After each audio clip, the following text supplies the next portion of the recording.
Hey everyone, and welcome to a new episode of He's Not Wrong, and I'm your host, Chad D. In today's bonus episode, I'm joined by AnneMarie Dolgetta, better known as the RootedRN, a functionally trained registered nurse and healthcare coach who has dedicated her work to helping people finally understand what their bodies have been trying to say. At a time when burnout, hormone imbalances, chronic fatigue, and stress-related illness have become the norm, AnneMarie is pushing back against a system that tells people that they're fine when they clearly aren't. She started her career at a high-risk pregnancy unit in New York City just months before the pandemic hit in 2020, where she saw firsthand how many women were struggling despite normal labs. That experience pushed her towards functional and integrative medicine, training with leading practitioners at The Well, Modern Age, and Remedy Place, and ultimately building her own concierge practice in Brooklyn called the Rooted RN. We discussed so much in the hour that I had with her, from stress, hormones, chronic illness, to what it really takes to move from surviving to healing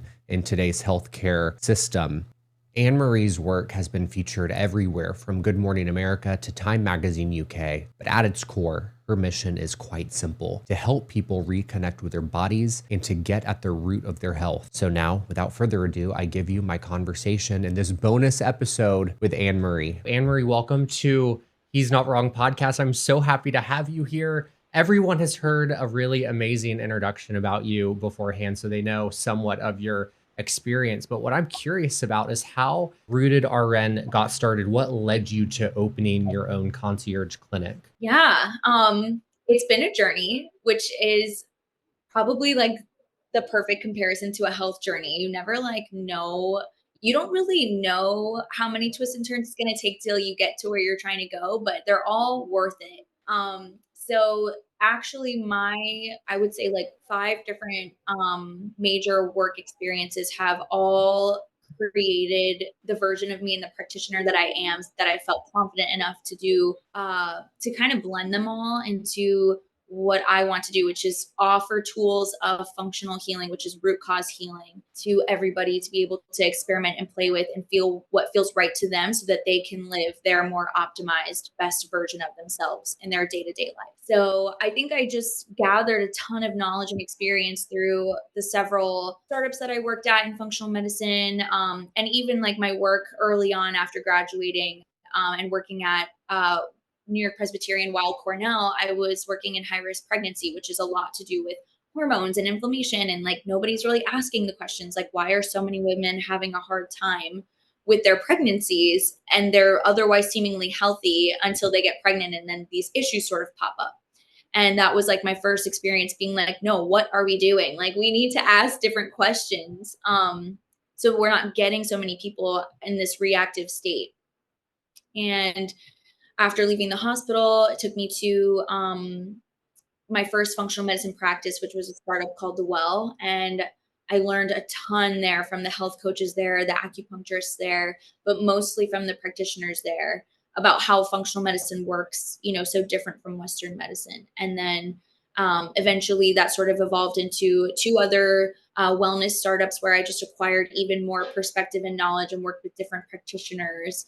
And I feel that I've really come into a deep understanding of the different lenses and tools there are for healing. And so that's sort of what I wanted to offer my patients in one-on-one, kind of like boutique consulting. In your experience and everything that you've learned, why are so many things getting missed?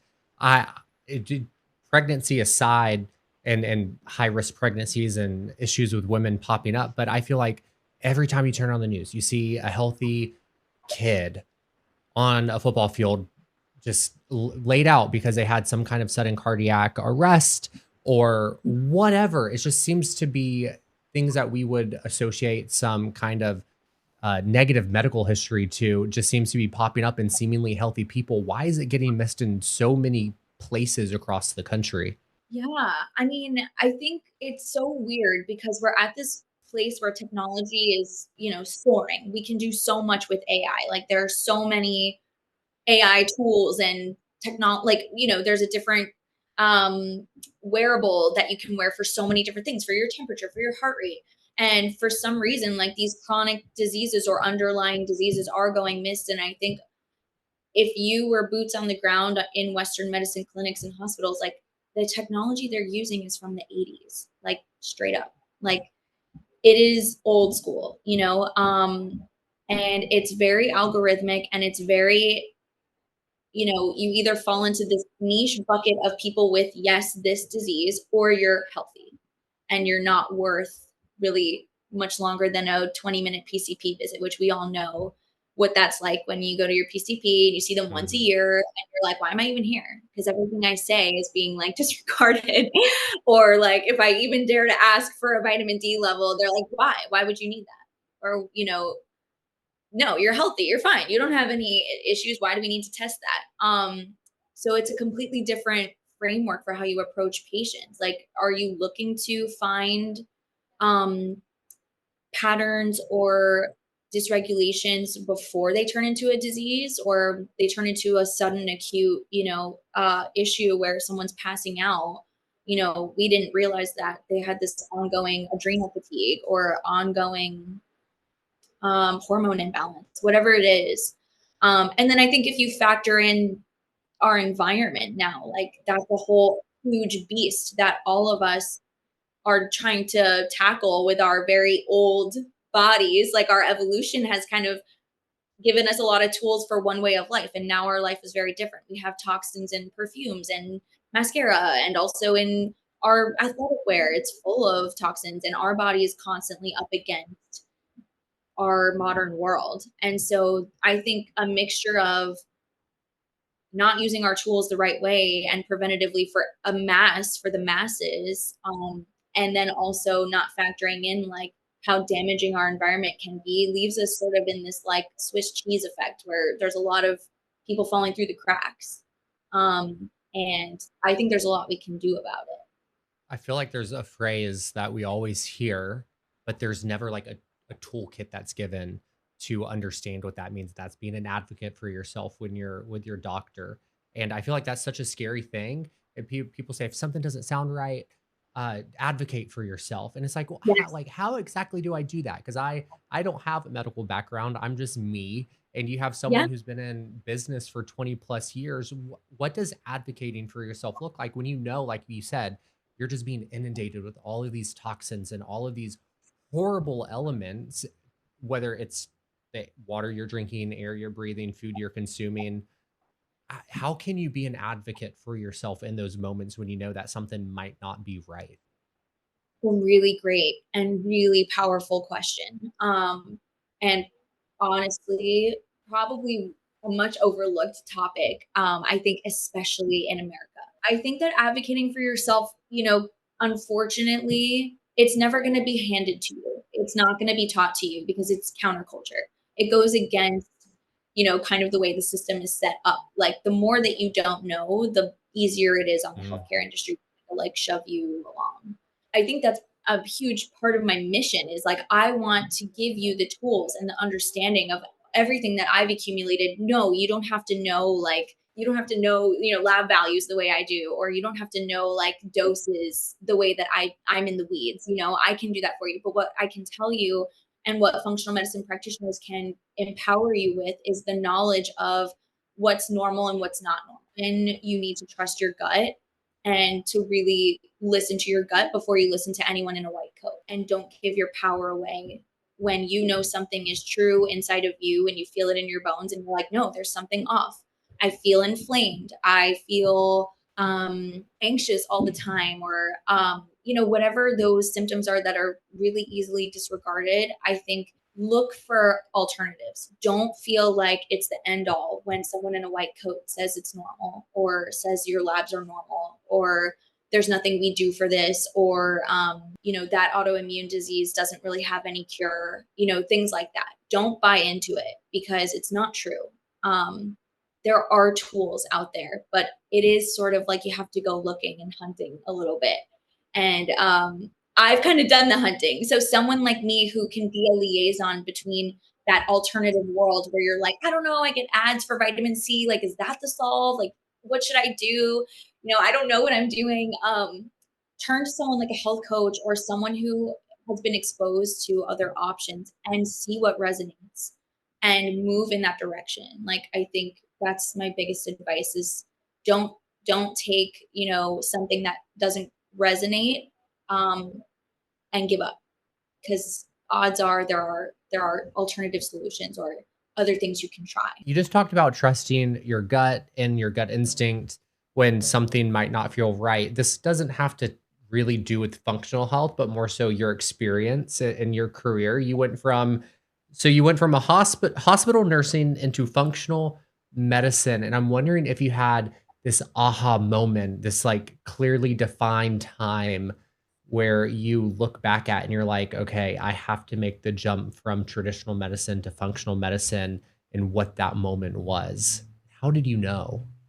That's a great question. I will say, like, my definitely my whole life, I was interested in doing things, as I'll say, as naturally as possible. Like, I was introduced very early on. Like, I think in high school, I was working with a company called Beauty Counter. And I was working with them and I was working with doTERRA. And they were like some of the beginning sort of wellness companies, like coming up in like, like 2015, like Yeah. when wellness was like revving its engine. And I remember just being like, why isn't everyone using non-toxic makeup? Like, why would anyone put something that could cause cancer on your eyes? Like, I could not understand that. And I don't know, it never sat right with me. So I knew that I wanted to do something integrative. And then I think just being like true, like a very empathic and sort of like energetic, interested in spirituality. I just felt like there was a blend of science and energy work. Like I felt like there was a crux there. Like it couldn't just be like, yeah, some people just get cancer and they just do, and that's what it is. I never really understood why we weren't like trying to figure that out. And then I will say also in nursing school, when we would go through, research and case studies, and you would, let's say like you have a paper you're trying to write and you're trying to like for the sake of whatever you were assigned make an argument for some drug or some whatever. In every study it would be like, and then the placebo was like also 50% improved, and I would be like, why aren't we talking about the placebo? Like if something is working and there's no intervention, something is there. Like, I don't think it's worth disregarding like a placebo effect. Like that's crazy. Yeah. um so I think that was like what primed me. And then as I went into the medical field deeper, and then COVID hitting obviously at the like very beginning of my career, literally the year of my first job after graduating, I think I was just so turned off by the reactivity, the lack of prevention, um and just being on the like we're too late now end of like panicking in hospital settings and seeing the way that resources are utilized. It's very disheartening, and I think it just didn't align with me, but in a really good way, where I was able to very clearly see like with COVID especially, I was like, no, we can't keep doing this. We can't keep like burning the candle from both ends. We need to be acting proactively, let people get a chance to heal themselves or not go down the chronic pathway. And so, yeah, so I would say that was sort of the context that created the push. How was that working in the hospital setting in New York during COVID? What impact did that have on you? And I asked that because I was in Alabama all throughout COVID, and things were spaced out. You didn't really have to see people. It was such a different environment than what New York is, obviously, for many different reasons. But I cannot imagine being in a place like New York during the pandemic. But then to be working in that setting, what did that do to you? You know, I say this not to like use this term lightly, but I genuinely do think there was some trauma there.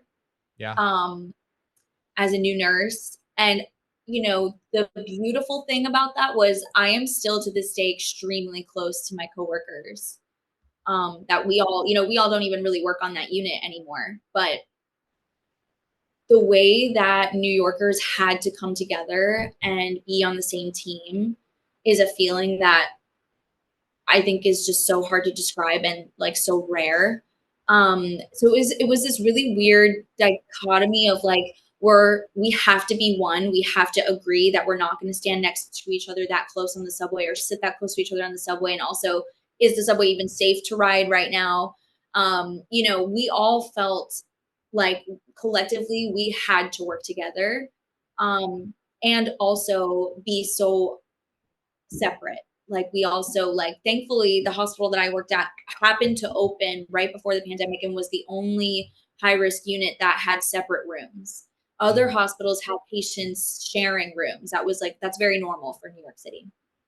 So it's a very interesting thing. You would think just having a room would be like a normal thing, but in New York, that's not a given. And so for our unit to have separate rooms so that if we had pregnant patients that had COVID, we could separate them was like a huge advantage. And yeah, I mean, seeing women who were pregnant and maybe had other comorbidities and then also having COVID run numbers like with their oxidation being in like the 80s is crazy because not only do you see the mom but you see how it reflects in the baby, like in utero you can see how their heart rate is struggling because it's not getting enough oxygen.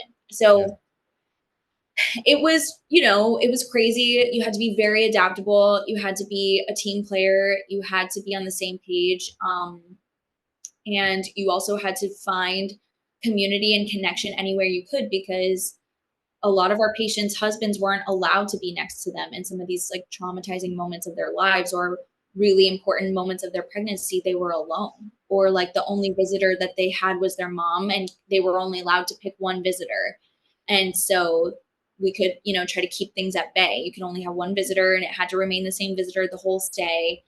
And that's so hard. You're trying to really like create comfort and safety in the worst possible circumstances for some of these patients. So it was crazy, but I think the lasting impact is just it's going to echo for a really long time, and hopefully all the good ways where we have the ability to create light in the darkest times, and also like really ask ourselves like what are we doing to prevent these things from happening. And like I think there was a surge of wellness after COVID. So yeah, long-winded way of saying traumatic but good, uh, enlightening, very multifaceted, crazy. Wouldn't go back. Absolutely not. Absolutely not. Yeah, there was like a moment during the pandemic that I felt hopeful that people were realizing, oh, I'm working too much. I'm burning the candle from both ends. Like, take a step back, enjoy life, spend time with family and loved ones. But since then, it feels like we've gotten back to this place where people are burning themselves out and we're really focused on work. Totally. The political environment we're in is stressful enough on top of people having to decide what to pay for or what they can afford. Um, and I say that because all of these things, that stress from work, from life, from finances, the burnout, the anxiety that you feel from all of that, it has effects on your body. And my experience with that goes all the way back to college. This is like circa 2013. At the start of my first college semester, I was blood was coming out from both ends for me because my stomach pains were so bad. Okay. And I would go to the ER and they just put me on morphine. They wouldn't they do a some kind of scan. Everything will look fine. But I would be in excruciating pain, like like knife in my abdomen, twisting, like hunched over, throwing up blood. It was horrible, and it would happen, like, once a week, like clockwork, and so finally, like, 6 months later, um, they were like, "We're gonna do an the Endoscopy. endoscopy?" Yeah, endoscopy and a colonoscopy pretty much at the same time, and we're just gonna look at everything and meet in the middle, essentially, Okay. and they did that because 'cause they're like, "Maybe it's a cancer that we're not seeing or testing for or something because that's the only thing." Mhm. Nothing was found. Everything was fine. I was told I was fine. I'm like, I'm not fine. I'm like, I'm truly not fine. Like, I'm literally throwing up blood. I'm in so much pain. And Right.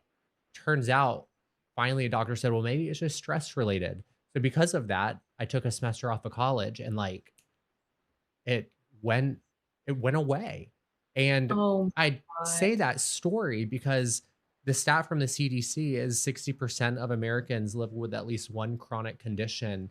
And Mhm. for me, my stress, my anxiety, all the way back then, and even to today, it's not as extreme, but it manifests in like very severe bodily pain. And it, it's horrible. And I'm wondering, in your patients that you see and when people come to you, how are those effects manifesting in people? And how, what, in my situation, what would you tell me to do? That's a great question. I would say that some degree of burnout is running rampant, undiagnosed, um, in a majority of young adults or, anyone working and living in a city. I mean, and stress, what I've learned about stress is there's physical stress, mental stress, and sort of like energetic stress. Like I feel like stress, you could test cortisol levels, and that's one thing. Um, but you could also have emotional stress, and that's going to send signals to your body in such a profound way. And it might not show up just as high cortisol, it might show up as hair thinning, it might show up as changes in vision, it might show up as night sweats, it might show up as an ability to lose weight right around the belly button. Stress manifests in so many small ways. And the biggest theme with the body is that it will whisper until it will scream. And if you don't hear the message when it's a whisper, it will get louder, until it's like a situation that you were in where your body had no way to communicate with you in a way that I guess that you could understand that it was experiencing extreme stress. And what I like to do with patients is I like to ask every single person, I ask a series of questions. And I think that's another big difference with functional medicine in general. It's just you want to hear a really well-rounded assessment. You want to spend like 30 to 45 minutes talking about your whole story. Um, and I usually ask patients on a scale of 1 to 10, what would you rate your stress? And not related to anybody else and not related to a past version of you, just in a vacuum. How would you say that you perceive your stress out of 10? And most people say like an 8, 9, 10. And then what happens too, I think that's interesting, is people will look at me and be like, "I'm really not stressed. I don't know. It's like a 5." I'm like, okay. And then we go into some of the physical symptoms, like, are you waking up at 4 a.m. or 3 a.m.? Okay, yes. Are you having chronic bloating and gas? Do you have brain fog? Are you getting sick frequently? Are you leaning towards a little bit of constipation? Is your hair thinning? Do you feel on edge when you're on the subway? Like, would you resonate with saying that you generally kind of feel on edge? Like, do you feel like loud noises can be triggering or bright lights kind of hurt your eyes? These are all quiet ways of seeing stress manifest physically. Um, and when you start tallying those can be like a 10. So sometimes people's mental stress resilience can be very strong, but it doesn't mean that their body is not feeling it. And Yeah. so I think it's important to assess those small and sometimes large symptoms and don't discount them. It will get louder if you don't listen. So I would say for your example, I would ask you about, what your stress level is and what some of those other symptoms might be that maybe you've been ignoring or never really paid attention to, and help us really assess like where you're at with stress. And stress is also hormonal. It can be for women.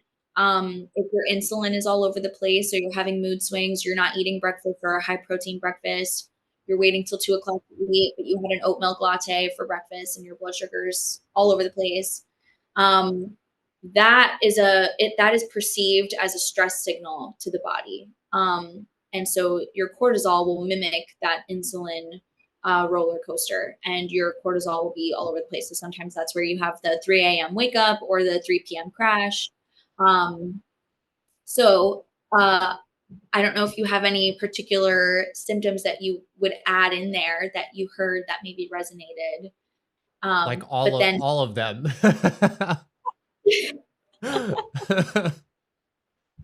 I'm like, yeah, check yeah, that one and that one too, and that one. Yep, add that one to the list. Okay, Looks like I have Yeah, to go on vacation for about a month. right. Yeah, so so yeah, so what I like to do is I always tell people it's not a bad thing that you're stressed. It's not a bad thing that you need a coffee to get through your day. It's just telling us that your body is asking for help. And that's kind of the beauty of a lot of the tools that I use in my clinic, like B12, for example, B complex B12, and what else? I have all these fun little things. Just B12 and B complex. Those alone are like huge refills to your energy tank. Like that is going to make the difference of you running on fumes versus you having a full tank and being able to step on the gas and hit 80 miles per hour on the highway and have no issues and not have to get an oil change like every year. Mm, Um, so it's very similar, like to I think of it like an energy wallet, or you could compare it to like a car.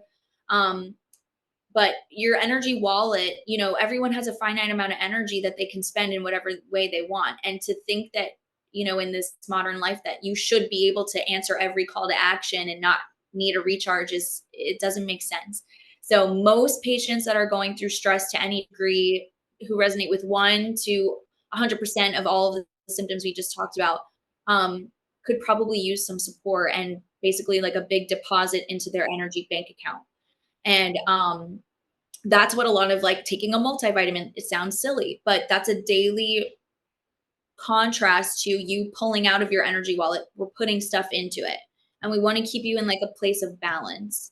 And everyone has a different state of balance for, what feels normal to them, but also, depending on what's going on in their life. So for you, like I would say, if you resonate with a lot of those symptoms, you probably need some really heavy hitters in your physical body just to send your nervous system the message, hey, you actually have the tools you need to do these cellular functions. Like getting hydration alone puts you into a rest and digest. Like, okay, cool.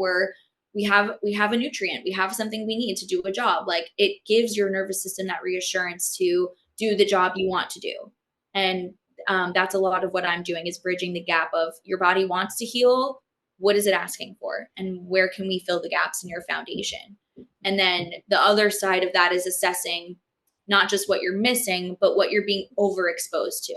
So you want to pull out what you're being overexposed to that your body is like, we don't like this, whether that's gluten, whether that's New York City noise, whether it's toxins in your detergent that are making you get eczema flares, whatever it is, pulling those out and putting in the good guys so you can do what you need to do and not be fighting a constant uphill battle. what So, a yeah. what a concept, thinking of health as like something we can be proactive on and not have to just Right. be reactionary to it. Like, wow, okay. So to stay on the line of like some practical application, another thing that I get are really bad migraines, and I've Okay. always had them.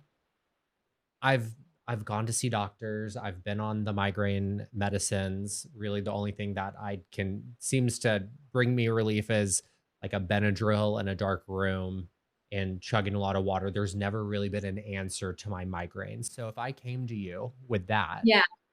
how would you help me get to the root of what is causing the migraines that happen like on a weekly basis? Yeah. So sometimes what I like to do is start with the obvious, I'm going to use a corporate term, low hanging fruit, like just the basic nutrients that you're probably that could be contributing, like likely factors. So like for example, a really hot topic I feel like right now that people are starting to get more used to hearing about is magnesium. Have you heard of Yeah, that or used that before? I Yeah. have. So magnesium is really interesting because it's super simple. It's literally a mineral. It's not, some drug. It's a nervous system relaxer. It coats your nervous system lining. It helps things fire more appropriately. It's a muscle relaxer, and it is severely lacking in our fruits and vegetables that should be getting it from soil. But the way that farming works in America, our soil is very nutrient depleted.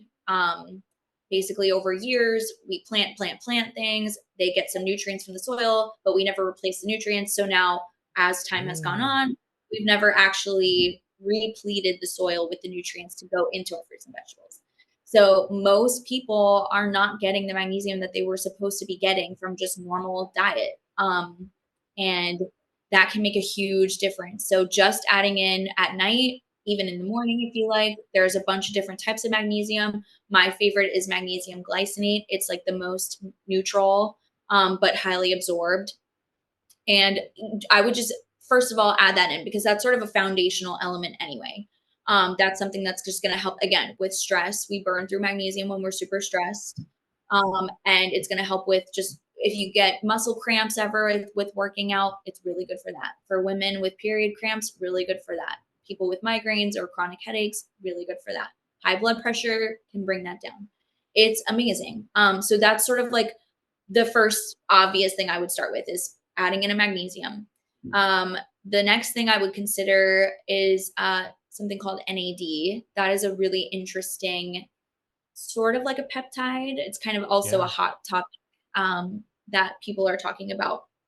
And I have seen that do really wild things for patients from improving their vision within 10 minutes of getting their NAD injection, to making their chronic migraines disappear, to helping with withdrawals from Wellbutrin or other mental health meds, like whatever meds you're on, anything to do with the Hmm. brain. NAD is very anti-inflammatory for the brain, and it's really cool. So I would probably suggest to try something like that. And you don't have to do them, you don't have to do that forever, but it might just be enough to help something kind of go from a pattern of inflammation to go to a more dormant state, whatever could be causing your chronic migraines or headaches. So I would suggest trying that. When things don't work, it's not a bad thing. It just means that we have to dig a little deeper. And so sometimes you can go into really cool testing. There's all sorts of tests that you can do in functional medicine to try to figure out the root cause that, it's like car engines, kind of like you hear a noise or something, your windshield wiper fluid isn't working, but you go there and it looks fine. So then you're like, okay, well, trace that down. What is it connected to? Okay, trace that down. Okay. Oh, it's because this random thing wasn't working. And that's why this isn't working. And the body is very similar. So yeah, so then I would just go down kind of the next steps with you to see, plug and play and see what works. So that leads me into my next question because that was so simple and so easy to even just get started on getting to the root cause of a migraine. And this might be opinion based, it might be rooted in a lot of fact. So I'm going to ask you, and you just answer how you want. Is our healthcare system in its current state designed to fail us? I'm talking big pharma, insurance companies, the way the insurance companies target us with their marketing for ads, the way that they're looped in with the hospitals. Like, It's a great answer how question. you will. I think that Western medicine in its current state can be really helpful for traumatic injuries, the ER, elective surgeries, the intense, like worst case scenario, like someone's, in the OR. It's very good at that. It's very good at band-aiding that. Beyond that, it is not designed because it is not profitable for people to heal. That doesn't drive revenue for pharma, insurance, hospitals. If people don't need you, that doesn't drive a profit. So, what's their incentive? What is the incentive for pharma or insurance or hospitals to have you feeling better? There is not one. There just isn't. And then I think on top of that, I think doctors are amazing. I have nothing against doctors or practitioners in Western Yeah. medicine. I just think that there's no bridge for, like, your example is perfect. It's like you're not in an acute situation, you don't need surgery, you're not in the ER, but you have migraines. That's something we can't ignore. So why aren't there more solutions? And they just haven't been trained or exposed to any of those modalities. Again, maybe because if it's not profitable, maybe just because it's out of date. Um, I think that if some Western medicine doctors are open to exploring that, and some of them have, and sort of have become more integrative, then like you could do both. Why not do both? That's great. But you definitely can't just stick with Western medicine if you're not in an emergent situation. You're not going to be set up for success. Are there any signs that functional healing is making its way into Western medicine? Or is it just like there's just a what's being done to bridge that gap? Or is it just like there's a gap and it's up to people It's a like you to fill it?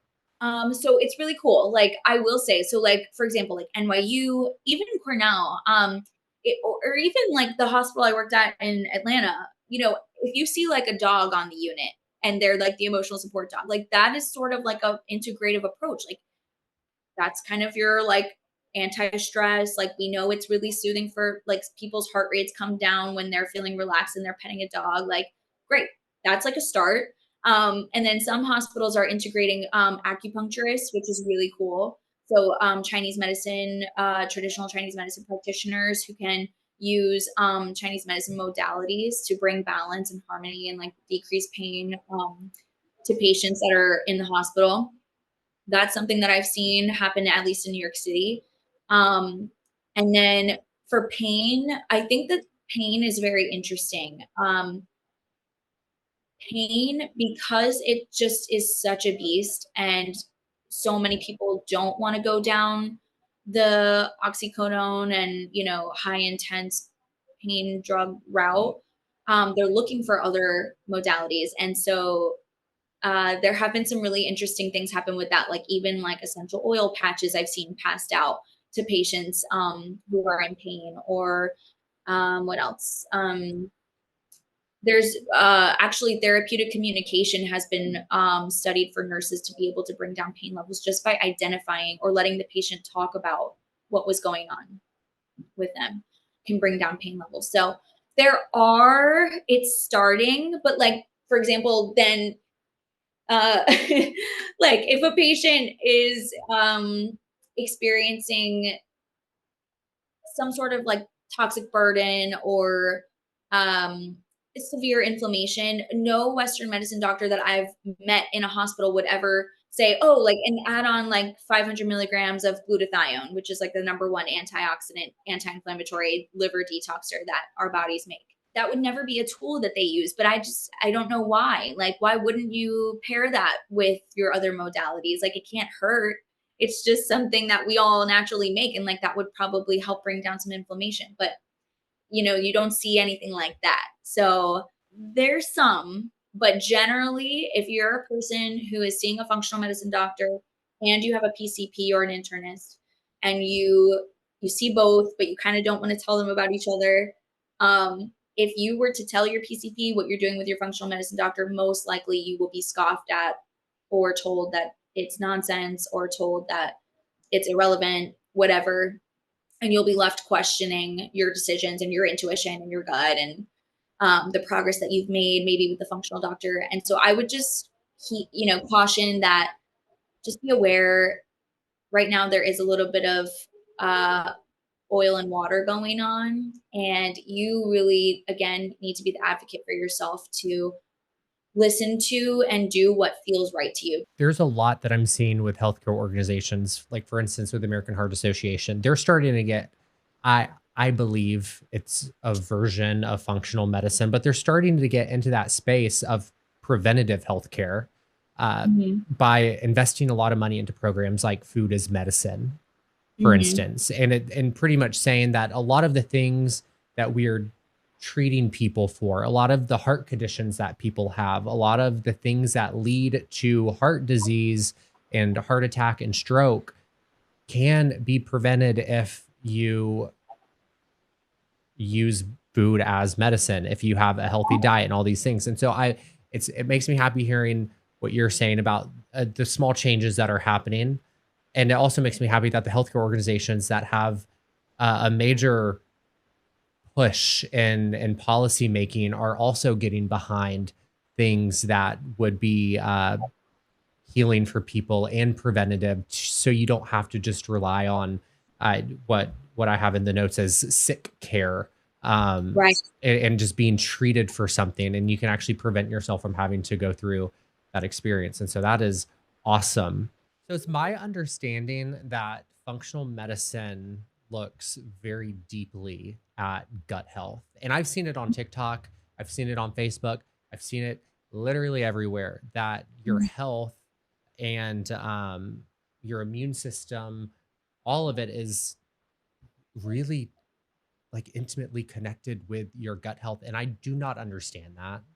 That does Yeah. not make sense to me. Can you explain that to me in a way that like I'm gonna get it because no one on TikTok has yet to successfully do it.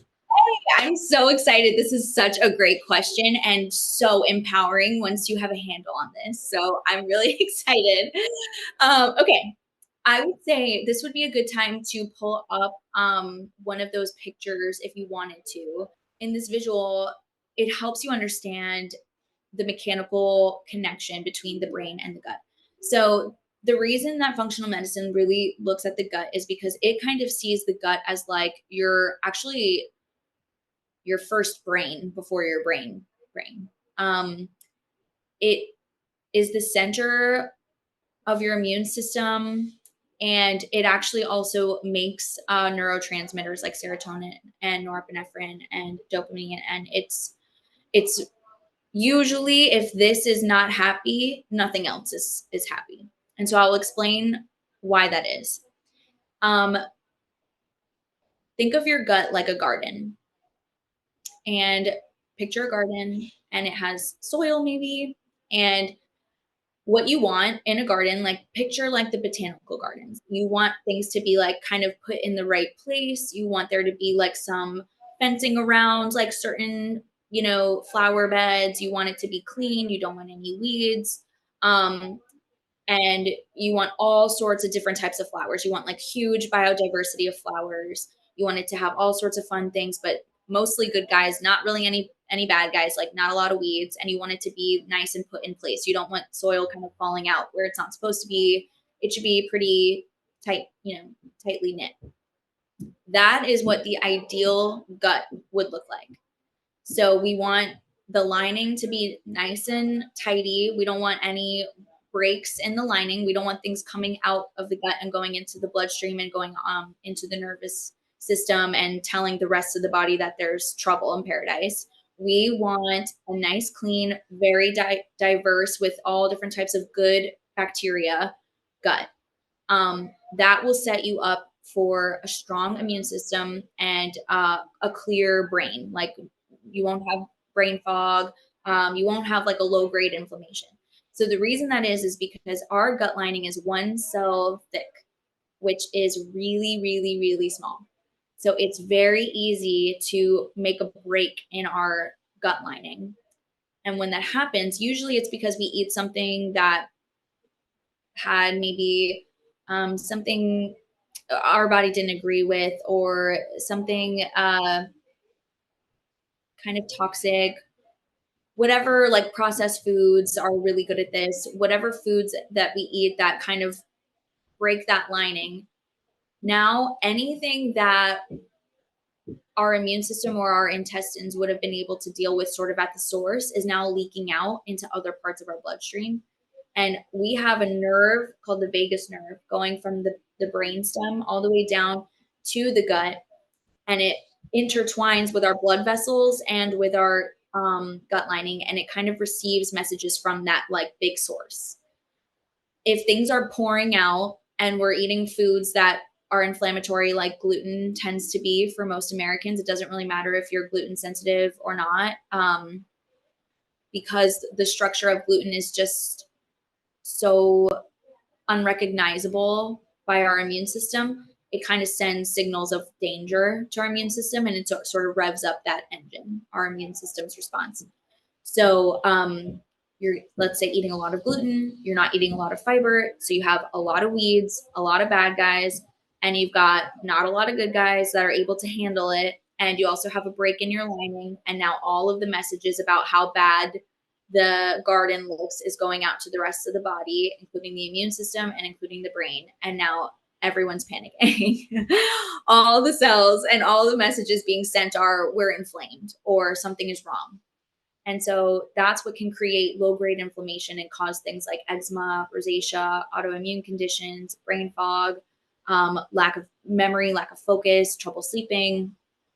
So when we clean up the gut, a lot of inflammatory type symptoms, even like migraines, anything that kind of tells us inflammation is happening, like our immune system is upset about something, or something is here that doesn't belong here, or we don't have enough of the good things. Those are kind of like what inflammation can correspond to. um, when those signals are going off nonstop, you're going to see it in some manifestation. And it could be different for everybody. For some people, it's loose stools. For some people, it's joint pain. And so when you clean up the gut, a lot of those symptoms self-correct. And so that's why in functional medicine, if we clean this up and make it a really nice garden, and this is working properly, and there's not this like constant inflammation signal being sent, we can actually see what's going on. So if we clean up the gut and you're still having migraines, then we know, okay, it's this is good, this is working, this is great. All your other symptoms resolved, you're feeling less stressed, you're sleeping better, but you're still having migraines. Okay, so we need to add in maybe something else, or we can test for some virus maybe that's been low lying and brought to the surface for whatever reason. So that is kind of why we started the gut. We want to clean that up, and make sure that the nerves and the blood vessels are not being contaminated with things that don't belong outside of the gut, and aren't creating sort of like an inflammation cycle. I hope that makes sense. And all of it makes sense. And now my brain's starting to go, okay, so I know I need to clean up my gut. How do I do that? I'm thinking, how long does it take? How do I do that? How do I do it without breaking the bank? How do I know that it's working? Great questions. So there's a few things that you can do depending on the severity. Usually people with like a pretty severe case of gut dysbiosis, which is, think of it as a pretty nasty garden. Yeah. The bacteria is not in good balance. You might have leaky gut, which is again when that cell lining is disrupted and things are falling out of your garden bed. Um, you will have like gas and bloating with every meal. You will feel like you might have indigestion. You might have irregular bowel movements, which could be either too many or too loose, or it could be, only a few a week. And generally, you want to have a bowel movement with every meal. About like for every time you eat, you should probably have a bowel movement. You just want it to be firm, not too soft, it's just comfortable. And that's sort of a healthy sign of like things moving along. So usually, based on those symptoms. Depending on how severe the case is, some people get to the point where they start to develop food allergies, which is when your immune system is so inflamed and so upset that it starts to attack all sorts of things. Maybe eggs, that could be a common one, or again, gluten can be kind of inflammatory. So depending on the severity, if you're someone who just feels a little bloated here and there, but you have pretty regular bowel movements, you might not have to hit the gas fully on a full like elimination diet, for example, but you might want to go ahead and start something like L-glutamine, which is a really nice amino acid that seals up that lining. So if you're eating really healthy, but you're still feeling bloated, you don't know why, you might have a little bit of leaky gut, start with L-glutamine. Add that in. It's a powder. That's such an easy, no risk way of sealing up your gut lining. And then if things still aren't resolving, go a step deeper. You might want to eliminate. So the elimination diet is something where you eat pretty much like a paleo diet for, they say like 6 weeks. I say try to get at least 4, because not everybody's able to do up to 6. Do what you can. But if you can eliminate aggravating foods for a few weeks, it kind of gives your system a reset, and it can help calm things down. And then you can slowly introduce maybe some of those foods that you're not sure if you're sensitive to, and see how your body responds. And when you take them away and reintroduce them, you're able to see a big contrast of, oh, okay, my body really didn't like that. I got really bloated after I ate that. Or, okay, this was fine. This is not the problem. We're good. And so you can identify maybe some of the perpetrators that are making the situation worse and remove them. And then you can do some gut restoration. So that would look like eating lots of fiber, getting your prebiotics and probiotics, and you're really just planting seeds of like daisies, roses, all the different flowers. You're getting all that biodiversity in there to strengthen your gut. And so you're not just pulling the weeds out, but you're actually replacing them as well. So Like all of that seems so simple.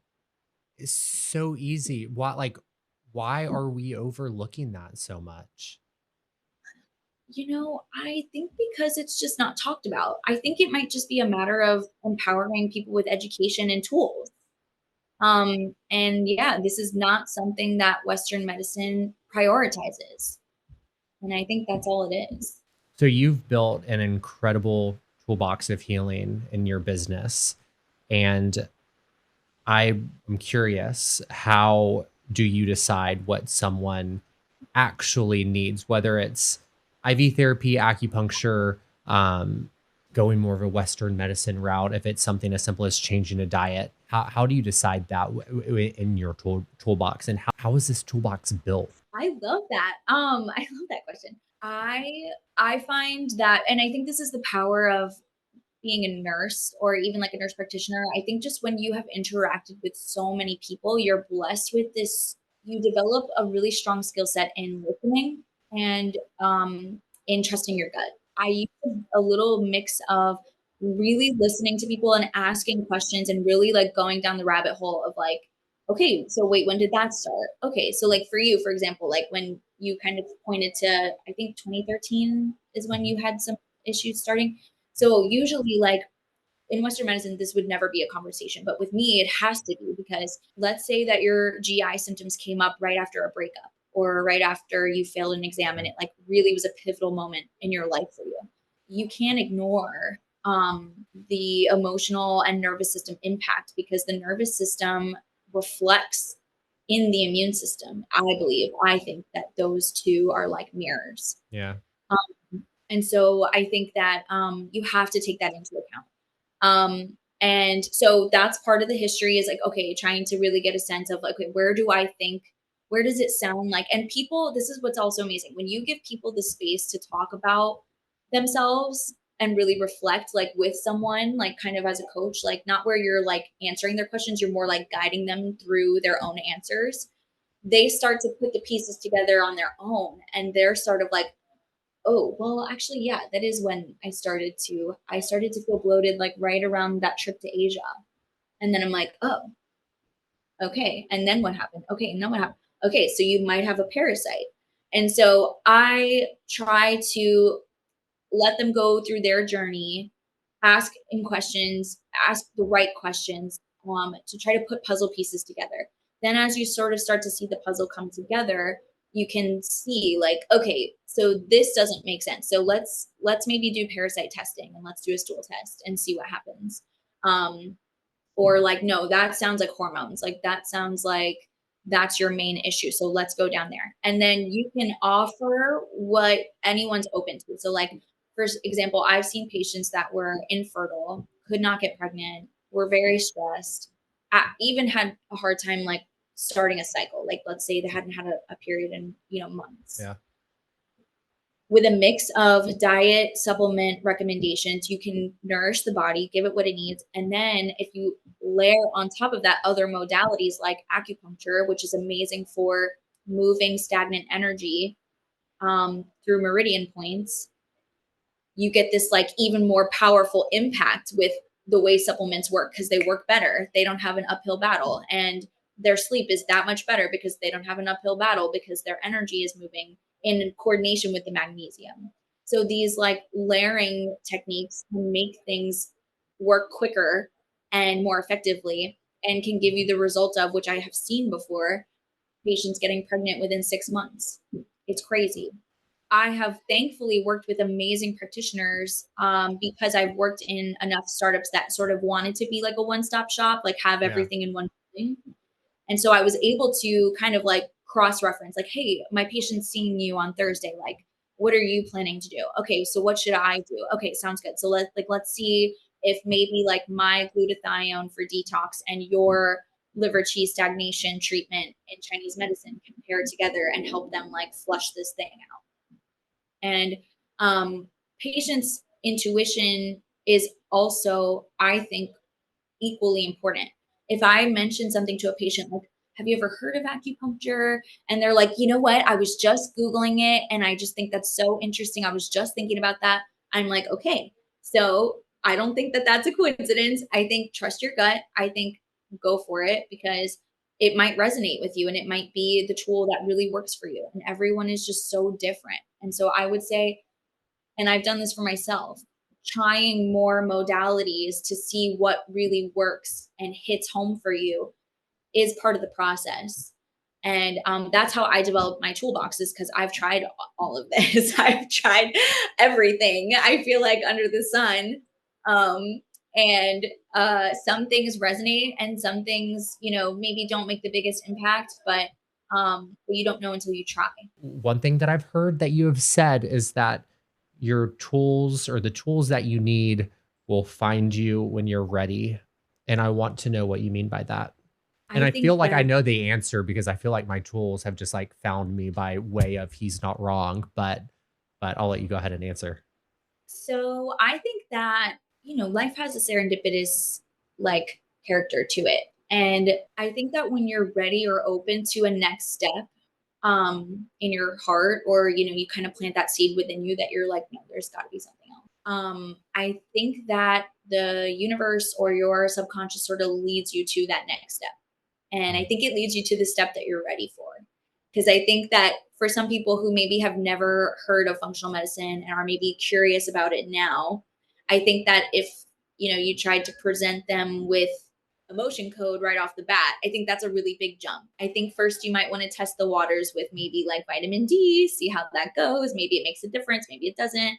So I think that in your life, if you just trust and follow that next step, it might not be the last step, but I think it's the next best step that is going to feel right to you and prepare you for the one after that. And so I think if you feel ready or inclined or open, start asking the universe to show you like what the next step might be, or ask yourself, what feels like it resonates the most. Like I don't know, I'm just gonna go get a B12 shot. It's $50. Let me just see how it goes. And then that whole week you have a bunch of energy and you're like, oh, okay, this works. And then all of a sudden now you have a different perspective because you're like, I feel more like myself than I have in years. And like, wow, maybe my iron is low. And like, let me figure that out. And it gets you that little bit closer to like your original self. And I think the right tools, are there for you to try when they call you. And I think don't feel like it needs to be the answer. I think they all work in harmony. And I think um, just taking the next best step is like the best thing to do. So Anne-Marie, what is it that you are not wrong about? I am not wrong that the liver is the best organ that we have. I love it. I'm obsessed with the liver. I just love her. You're gonna have to give context. I can't just end on that. I love her. She's your filtration system. She's your Dyson air purifier's filter. And if she's not working, nothing else is going to work. So I just love the liver, and I just love her. And I just think that if you're struggling with anything, support your liver and things can just go up from there. Wow. Okay, so I need to put respect on my liver's name. Noted. Yes, Need to we pay more love her. attention to She's it. the only one. Well, Anne-Marie, thank you so much for your time. I appreciate you coming on He's Not Wrong and sharing all of this wonderful information with my audience. I am very appreciative for it and for your time. And I just can't say thank you enough. I'm so grateful to be here and to get to spread some tools for people to use. That is like my mission. So thank you for letting me live in alignment with that.